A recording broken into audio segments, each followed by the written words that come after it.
And without further ado, we have Dr. Danielson from Odessa Brown Children's Clinic. So that's going to be one more.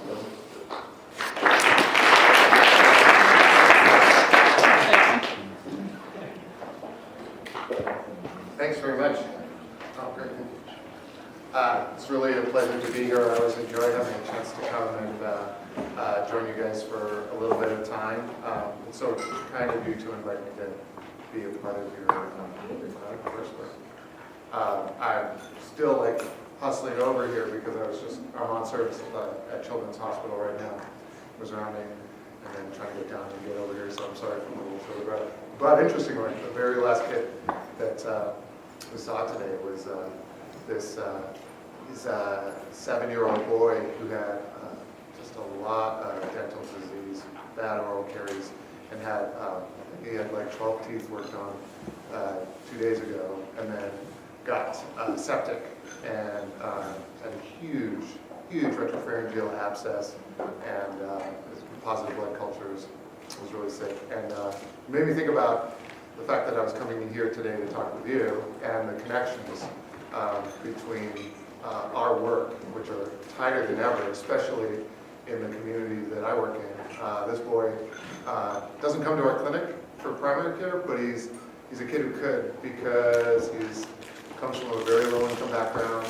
I think good oral hygiene historically has not been great in the family, and it's sort of inherited on down his generations.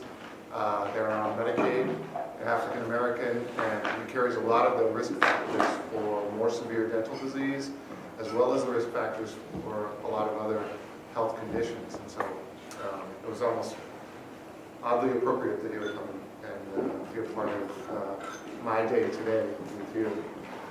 I'm going to share with you sort of a talk just that I did at the Gates Foundation about 2 months ago, because the Gates Foundation is actually starting to get more serious about acting locally in addition to its great global work, right?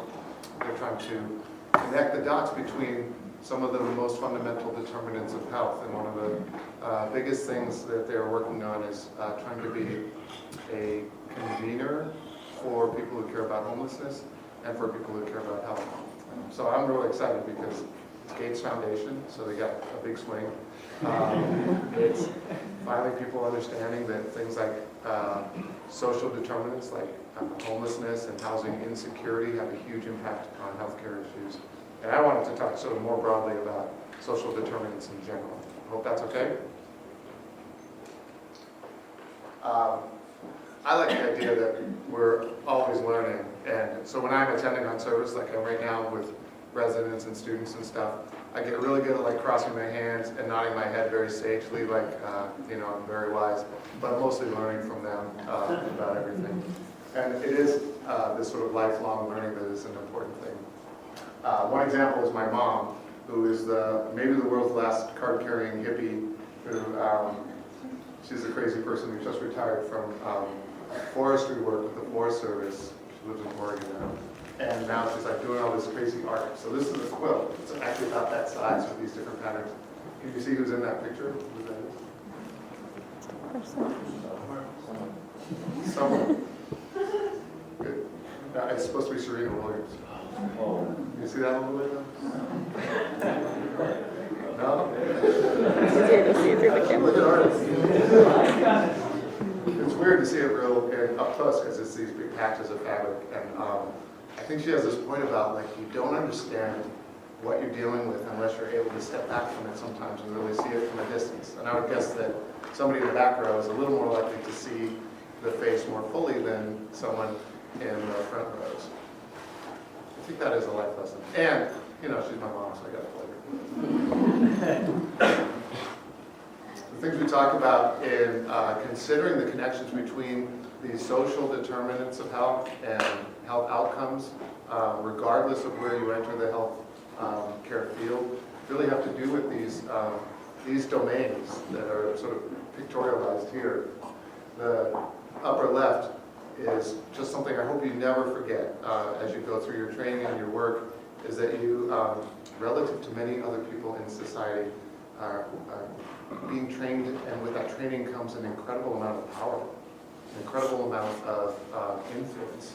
And sometimes I think we tend to either be sort of cool, aw shucks, Seattle Northwestern, and think that, you know, oh, I'm not so powerful, it's all good, I'm kind of humble.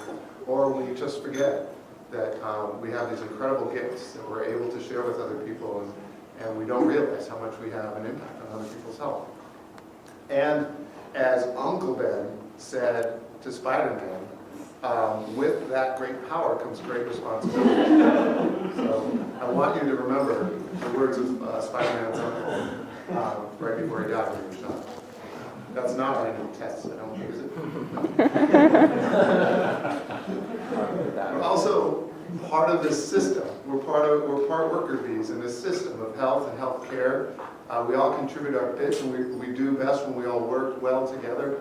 And we have to understand how to be part of a system and help that system improve. Because it's not just our individual acts that help make health better, especially for the people who need it the most, often low-income communities. But it's also when we work well together, that's when we have really true impact on the people around us.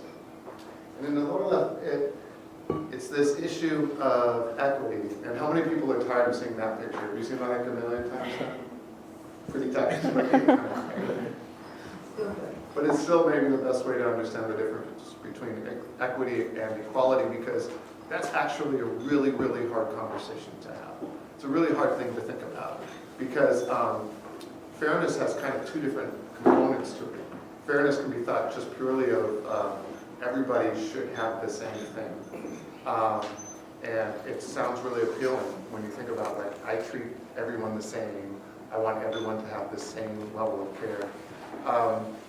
And then there's this other kind of fairness that really says that people come from different places in their lives, from different circumstances, different experiences, different internal styles and attitudes, different exposures, and different preconceptions. And it might not always be the best thing to treat everybody exactly the same.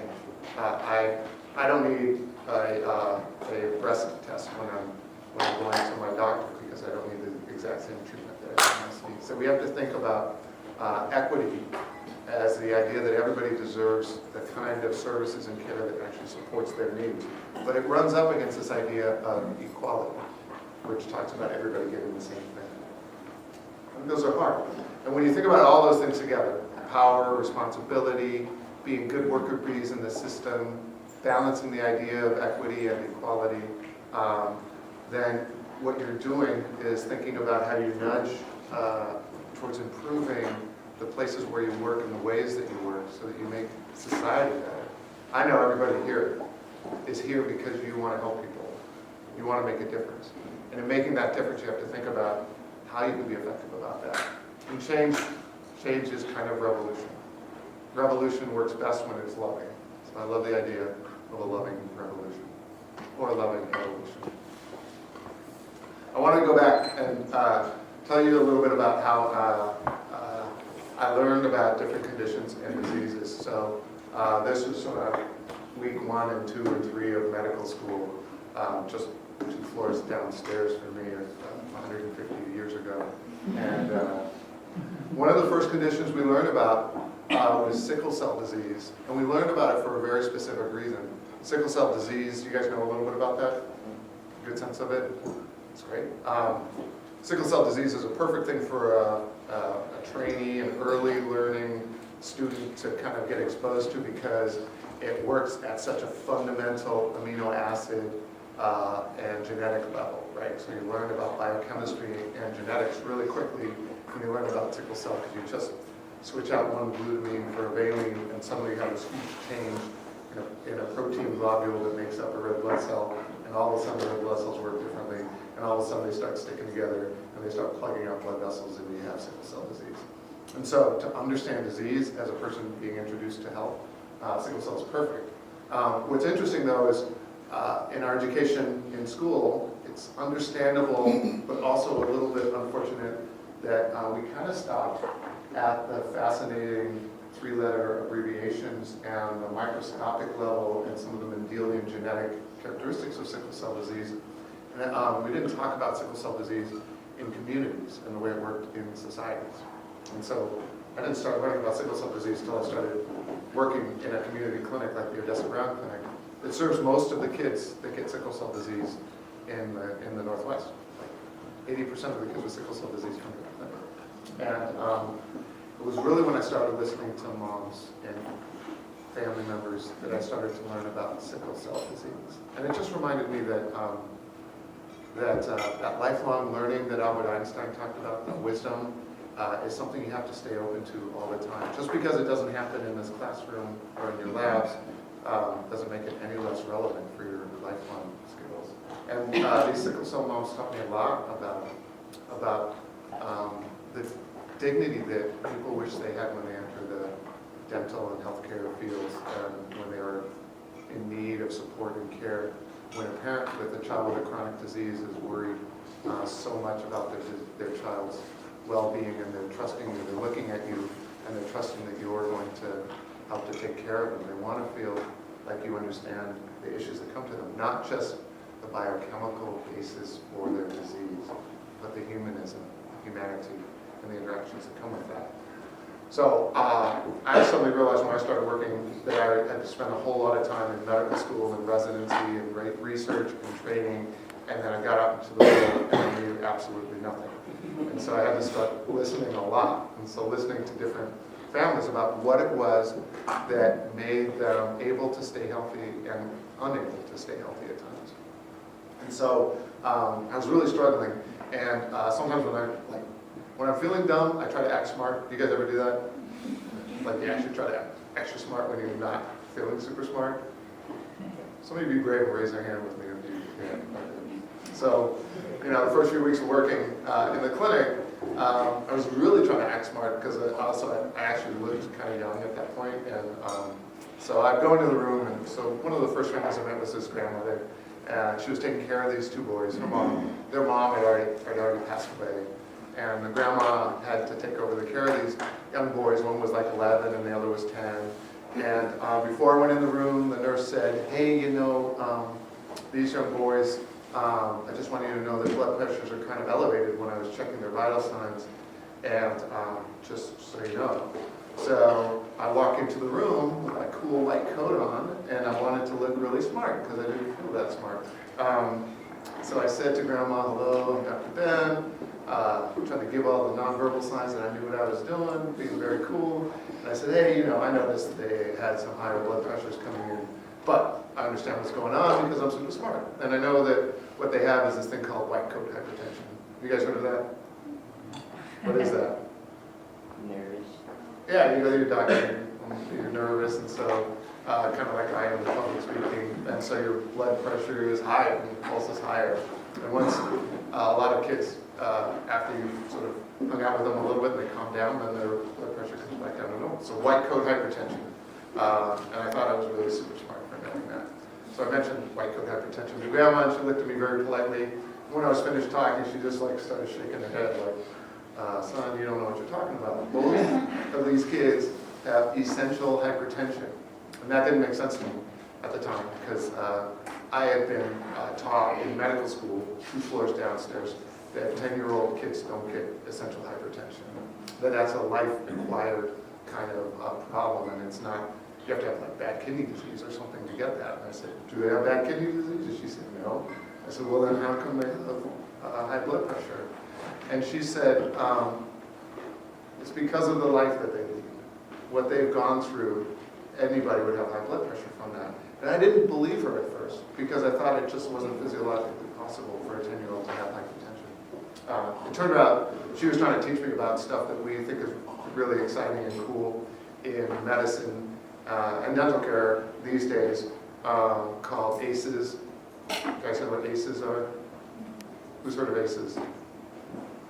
Anyone want to venture the ACEs, what it stands for? Adverse childhood experiences.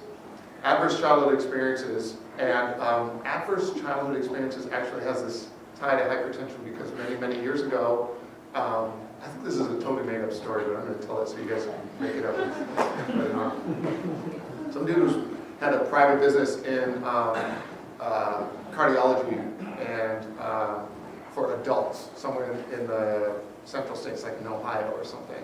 And he noticed that there was some people who came in and they were always nervous and always stressed out, and they were wearing out the waiting room chairs.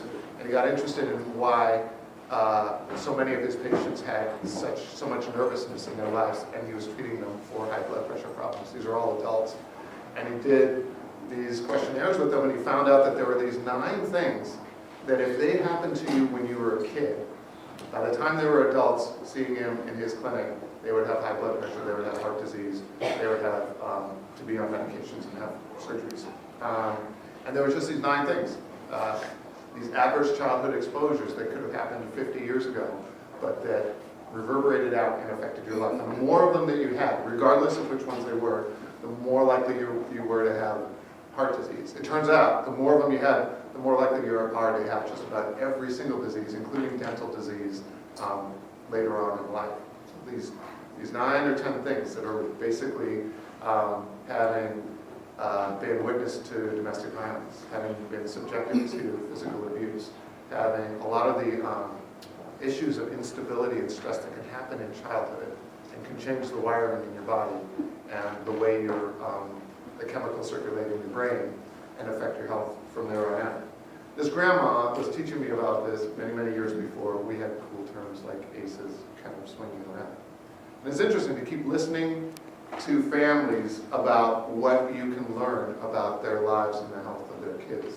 And listening to the people around you. This was Liz Thomas. She was the very first African-American nurse practitioner to finish studying here at the advanced practice program at the University of Washington. So that's one floor down, right? All very much in-house. She was an amazing woman, and she worked at the clinic when I first started there. And after I finished my orientation to work and I figured out where the bathrooms were and how to dial long distance and stuff, she took me aside and she said, okay, now time for your real orientation. And I said, great, all right, tell me what, put some wisdom on me because I'm feeling really dumb and I'm trying to act smart and it's not working because every time I go in a room somebody tells me something different. And so she said, come with me. She takes me outside of the building, outside. And I thought it was going to be this cool kumbaya moment where we were going to turn and look at the building and see how majestic it was. And, this is the place where health is going to happen. We have a dental clinic there, mental health, medical. We have all these services, WIC offices there. Like, I thought we were going to look at that building and say, man, that's it. That is the cornerstone, the heart of the Central District. And that's what you need to see. But no, Liz Thomas, all like 5'2" of her. Turned me the other way, made me look away from the building, out towards the neighborhood. And she said, see that low-income housing over there? See that housing that's being torn down? See that park over there where people are shooting up? See that over there where people are hanging out on the corners? See that woman trying her best to take care of those 3 kids crossing the street? And she said, if you want to do a good job in this building, you need to keep your eyes out there. You need to think about doing the best you can for the kids that you don't see, as much as you think about doing the best you can for the kids that you do see. That advice kind of like popped my brain a little bit and blew my mind and made me want to think more about how much it takes to keep a community healthy, not just the few kids that you're interacting with. Does that make sense? Is that kind of cool? Am I boring you, or is that cool? So you think about all these things that make somebody well or unwell, and I was realizing that I did all this training about the stuff that's on the surface and above that you can see of the iceberg about health, and I haven't learned that much about what was actually under the surface. And icebergs being icebergs, that was really only the tip of the iceberg that I spent all that time learning about. And I had to think about all of these other things that impact health. So I started looking at my community, wondered what it looked like to look at our community or neighborhood from different health perspectives. And so I was interested in issues of diabetes, and I wondered where the higher rates of diabetes were. And I don't know if you guys know the King County map very well, but I guess we're sitting kind of smack dab in the blue area there right this moment, which represent pretty low rates of diabetes. And all in South Seattle and South King County, down into Renton and all the way down to Auburn is where there are high rates of diabetes. I said, okay, I understood what the prevalence of diabetes was in the community. And then I realized something else as I started to learn more and more about different health issues in the neighborhood that What I realized is that epidemiologists who make maps are the laziest people in the world. That is like the best job in the world. It's probably second only to, I don't know, the weather report in Hawaii or something. Where you can just have a screensaver as your forecast, because it would always be the same. It's always the same. Every health outcome I looked at is essentially the same map.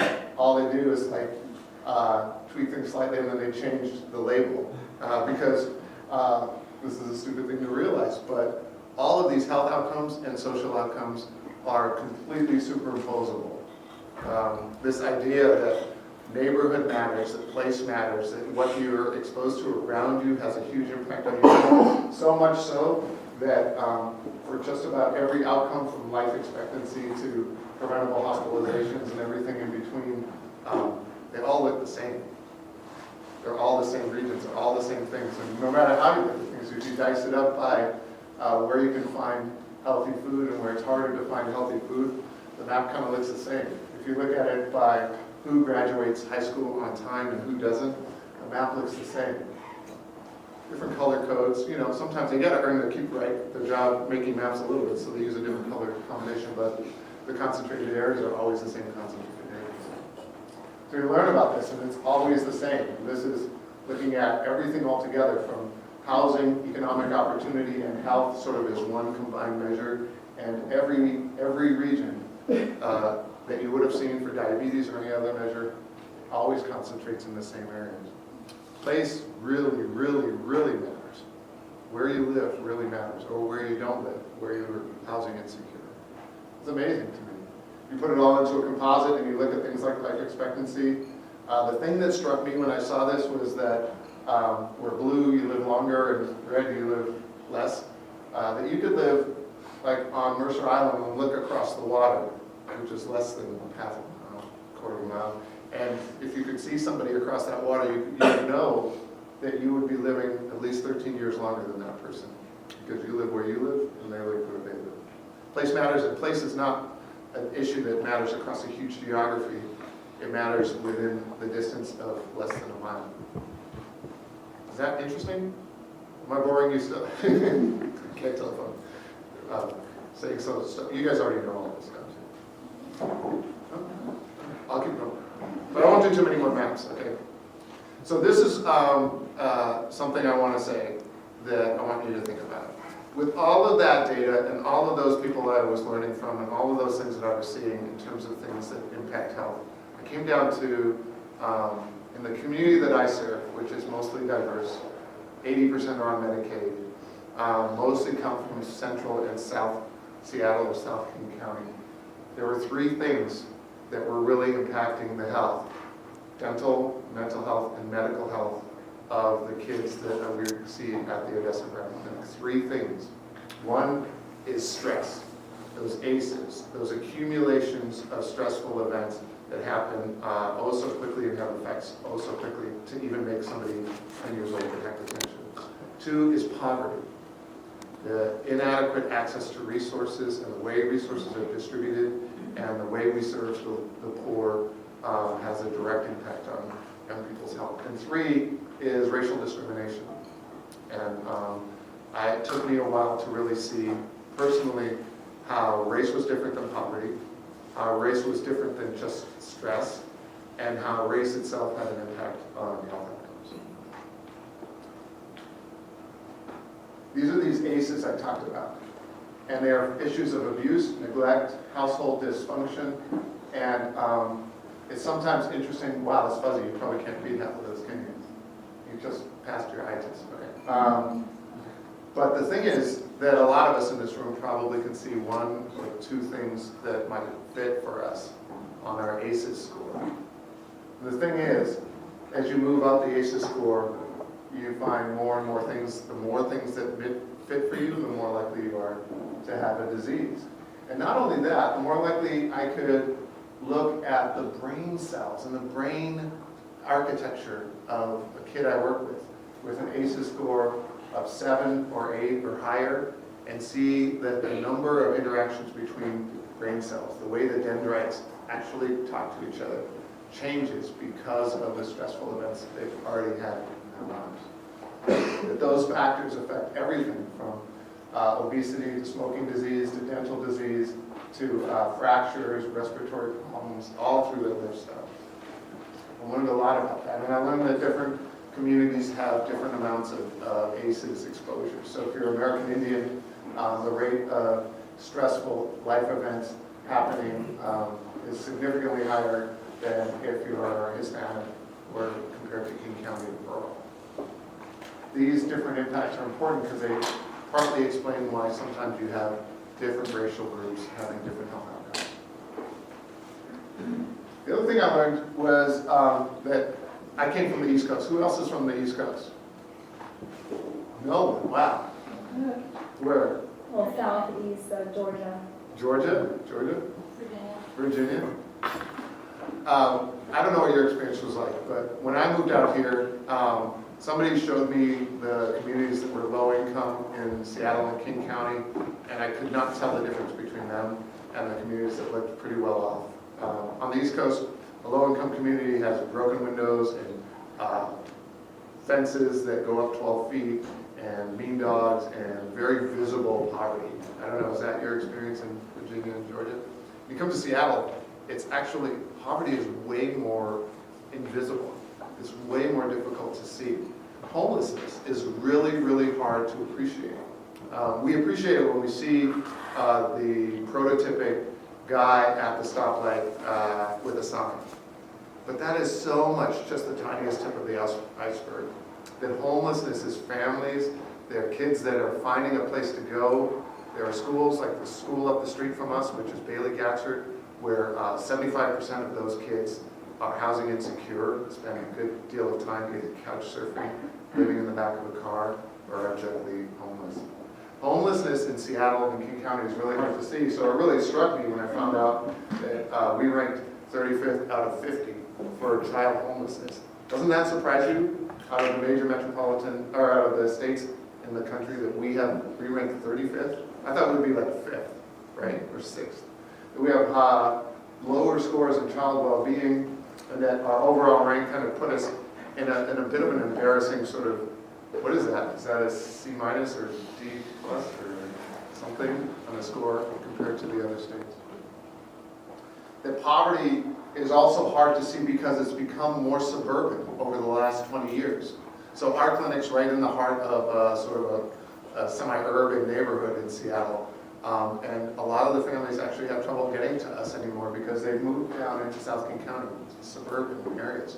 Suburban poverty is this new kind of factor to sort of deal with. Suburban poverty means that a clinic like mine doesn't always make sense because we built everything to be right in the middle of a neighborhood where you can come and get your dental care, come and get your medical care, come and get your WIC and nutrition services. All of a sudden there's this suburban poverty thing that is on the rise, not just in Seattle and the Tacoma area, but across the nation. And that new suburban poverty brings with it new challenges for how to provide services to families who are low income. It's harder for them to travel. We have maybe one of the worst public transportation systems in the nation for the size city we're in. It's a real challenge. This is another way of looking at that. In the year 2000, those dark blue spots represent concentrations of high poverty. And by 2013, it was like a bucket had been turned over and that poverty had sort of passed its way out into South King County. Do you have a question?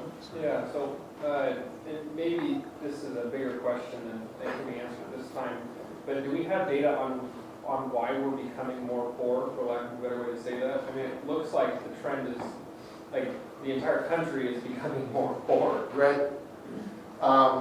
So part of it is that as we've gone through a Great Recession, it has had an effect on just about every family. As we've risen out of this Great Recession in the last, 4 years maybe, a lot of families have also risen out of that recession as well. But a larger number of families have sort of been left in the same level of poverty as they were before.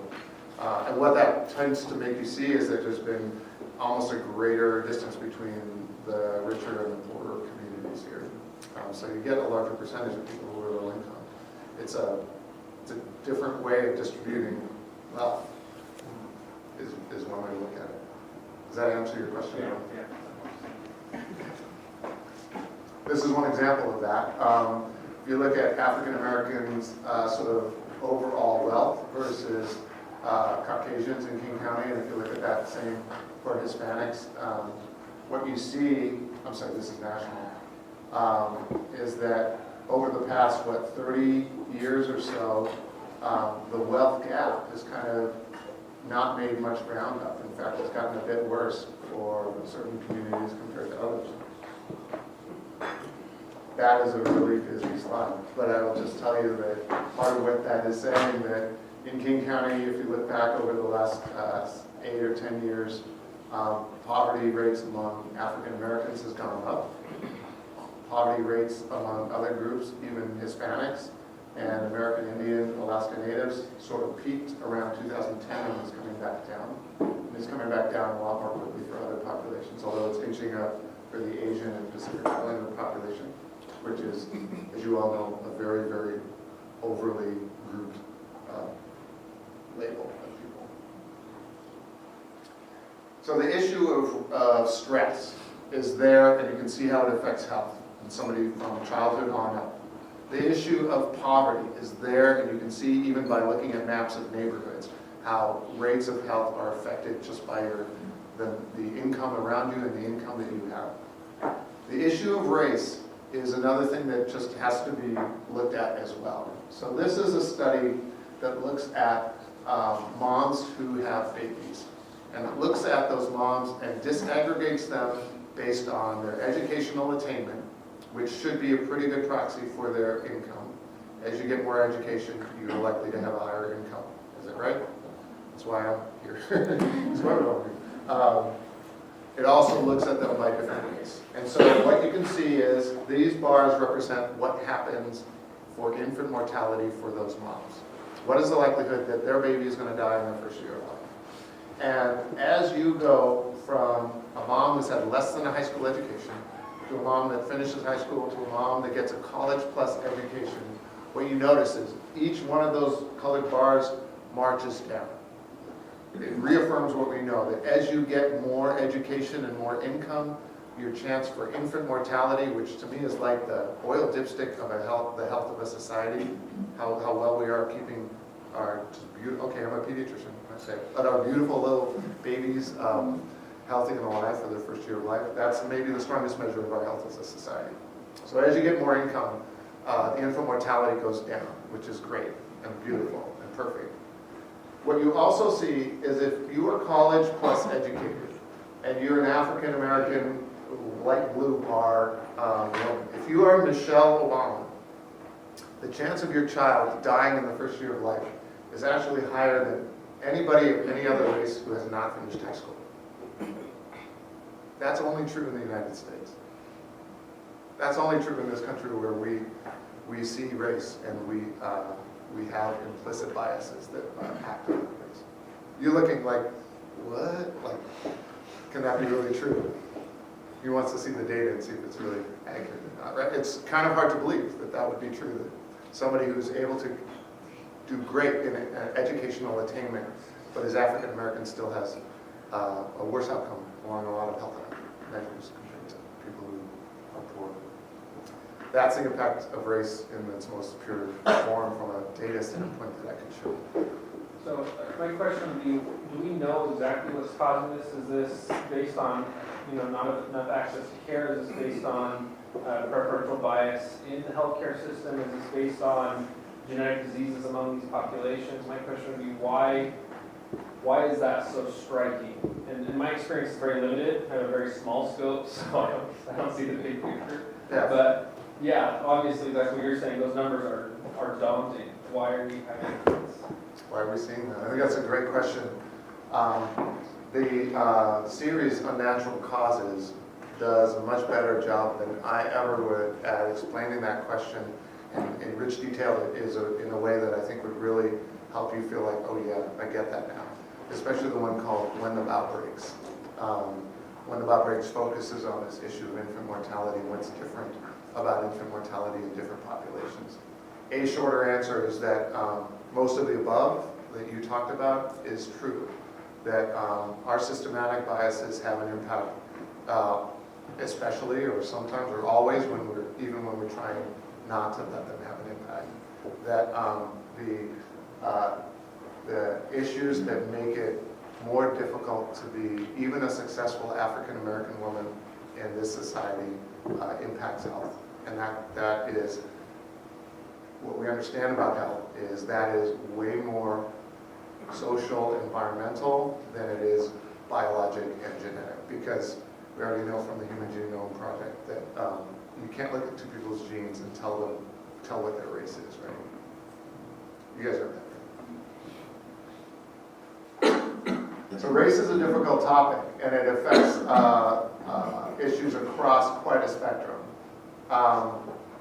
This was the University of Washington's book for this past year, right?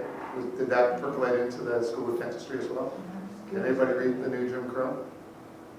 Nice. What did you think of it? It was really eye-opening. I read it in a racism class in undergrad. It's pretty powerful. I mean, it focuses on the sort of prison explosion and that impact on people's lives. But it really it forms some questions in your head that I think you have to work hard, just like this young gentleman did, about unpacking what is going on in our society that doesn't happen. I'm really kind of proud of the University of Washington for pull out really challenging reads for you to think about every year. If I had a choice for next year's read, it would be one that I'll show you in a second. But race impacts people, and it impacts people in ways that we don't always want to see or know about. It impacts people when they recognize historical issues of trauma, like the relocation and separation of lots of kids, Native American kids in America and in Canada for so many generations. It impacts people when the things that we think are benign symbolisms in our sports teams are taken really, really difficultly by, really insulting by a lot of populations. Is an embarrassing example at Seattle Children's Hospital, where we try to do things in a very sweet and cute way. We recently did a whole new wing to our hospital, and has everybody been over there? It's awesome. It's really cute and pretty with cool rooms and stuff now. And as part of that, we had to sort of rename all the areas and all the elevators. So we have a river area, and a forest area, and an ocean area, very northwest. Then we have elevators that are renamed now too. We have frog elevators, and then we have something called the owl elevators. And the owl elevators are the only elevators that actually serve our intensive care unit and our cancer ward.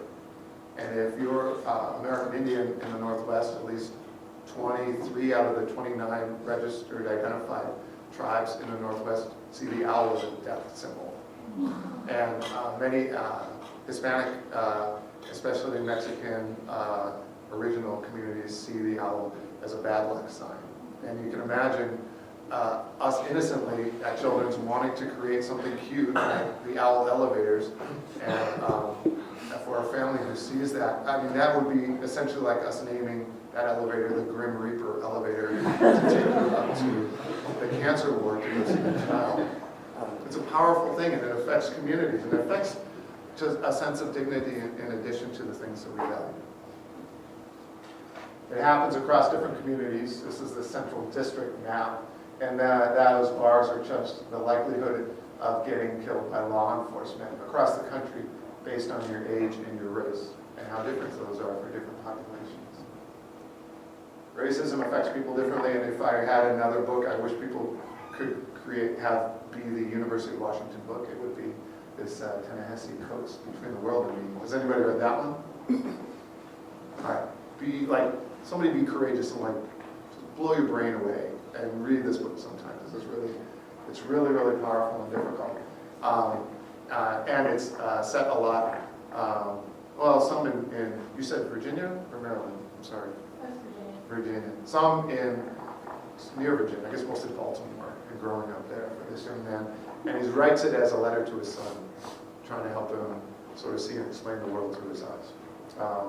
And one of the first things he says in page 5 of it or something that kind of struck me was that race is the son of racism, not the father. And it took me a second to sort of unpack that and understand that it's not like, however you define it, that the creation of races, or identifying different people of different races has led to us having racial biases. It's more that maybe our racial biases have led us to categorize people by race. Kind of blew. Anybody else blow your mind? Okay, I have one more chance to blow your mind before I finish talking. So you can, anyone who hasn't been yet, I'm going to work there. But you think about racism, and it has all of these effects that end up impacting health outcomes. And in a way, this is a pictorial answer to your question, but it doesn't give you, I think you wanted this sort of what weight does each one of those factors have in contributing. And I think you should get the Nobel Prize and study that on your free time.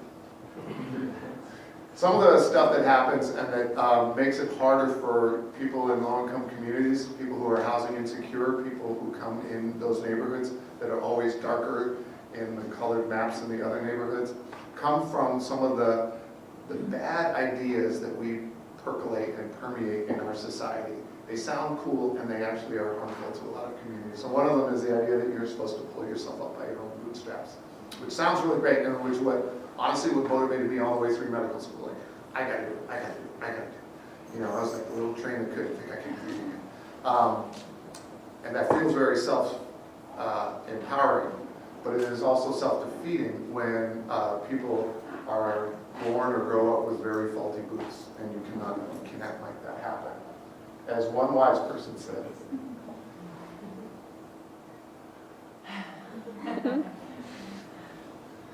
Another very similar sort of ism that we have in our society that kind of makes it hard for us to do good work sometimes is the idea of the self-made man, which is a very similar idea to pulling yourself up by your own bootstraps.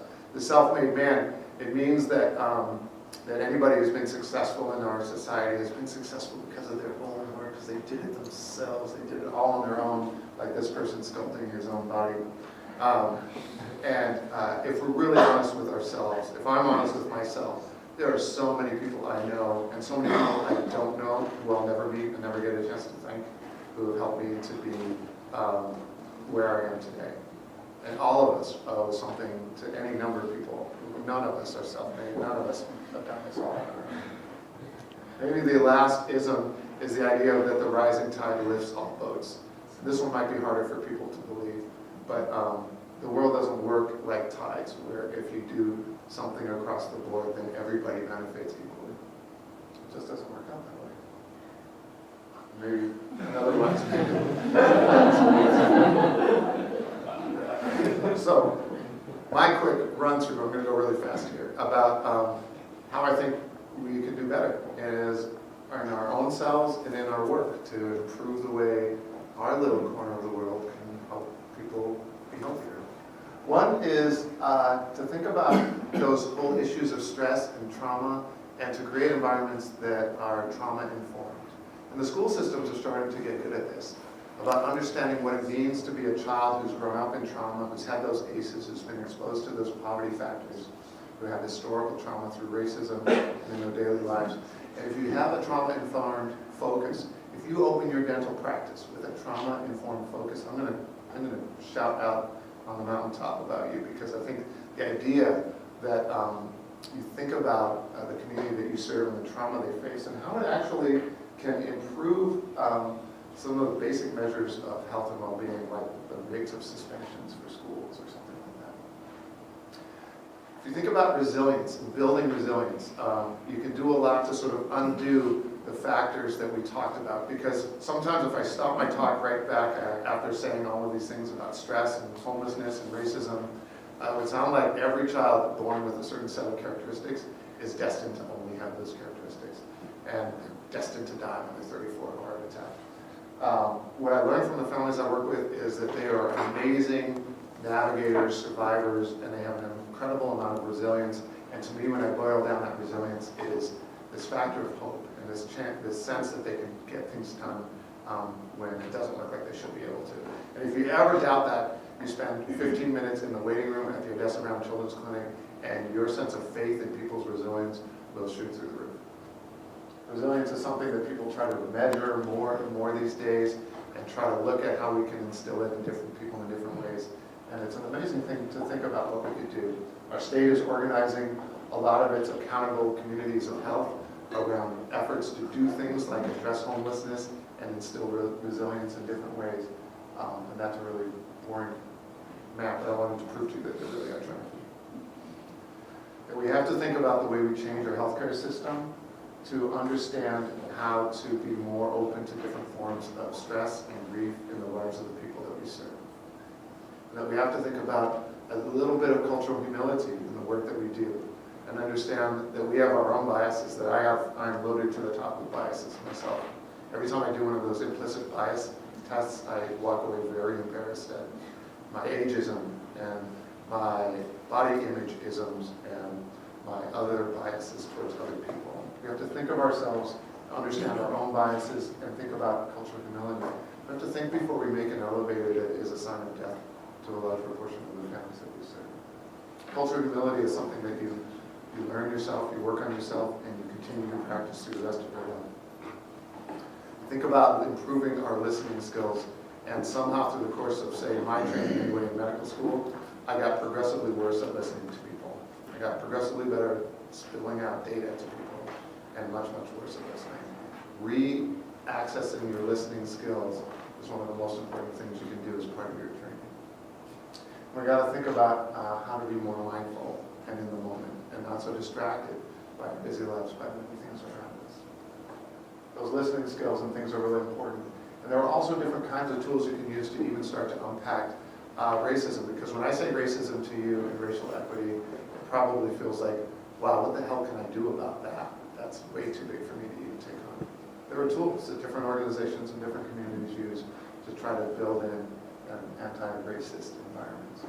And we have to work with the communities. Again, before I started practicing in the community, I knew almost nothing about pediatrics. And when I finally figured out how to listen to the people around me, I got, well, I'm not great. I got better at being a pediatrician. These uncommon partnerships, and one example I'll say is, we got so much better at providing health care to kids when we actually brought lawyers into our clinic.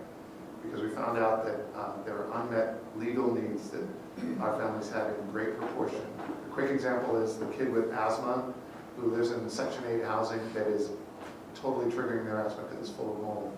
But the mom does not want to have to make the decision to complain to a landlord and be homeless with a kid with asthma, or try to deal with that kid with asthma in a bad home and have to go to the ER every other night. Our lawyers help to change that.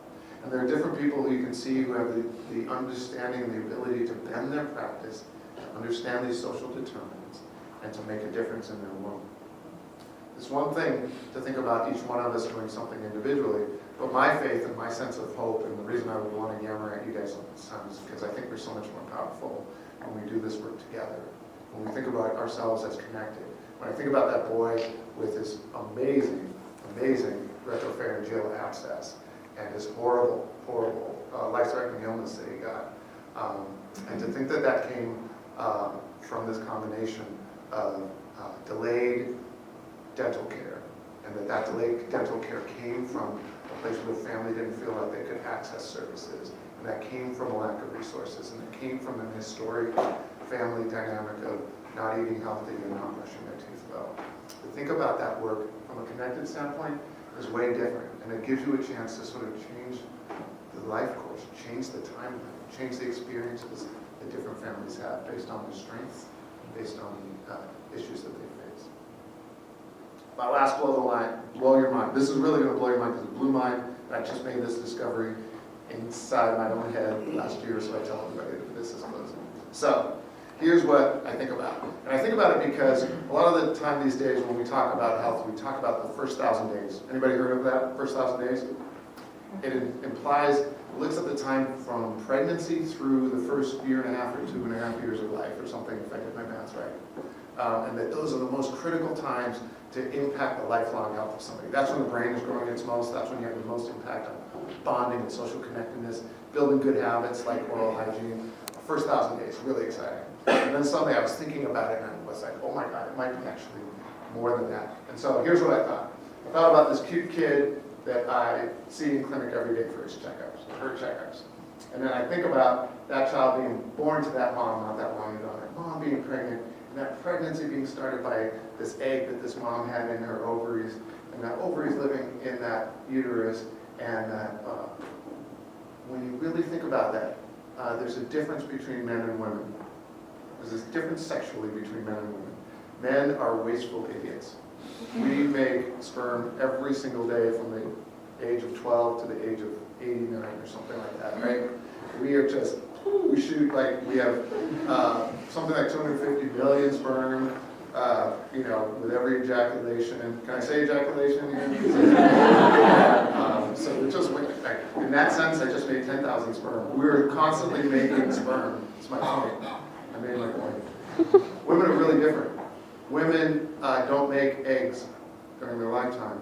Every single egg that they have, they were born with. Every single one that they are going to use for reproduction, they came into this world with. And what that told me was that every egg that a woman has, her mom made. And my blow my mind moment was that half of the genetic material in that cute baby that I'm seeing was made by grandma.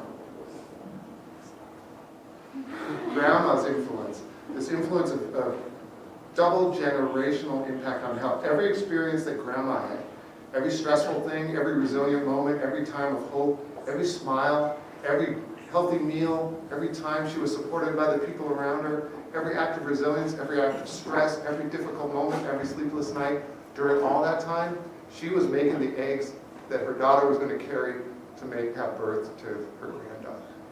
The impact of the genetic connection between two generations like that is like amazing to me, and it just reinforces this idea that we can't think just within single individuals. We can't think about just the smallness of the people in our direct purview today, that these connections between us that go through generations. I'll bet half of you people were told that you were just like your grandparents when you were kids, and there's this genetic reason why.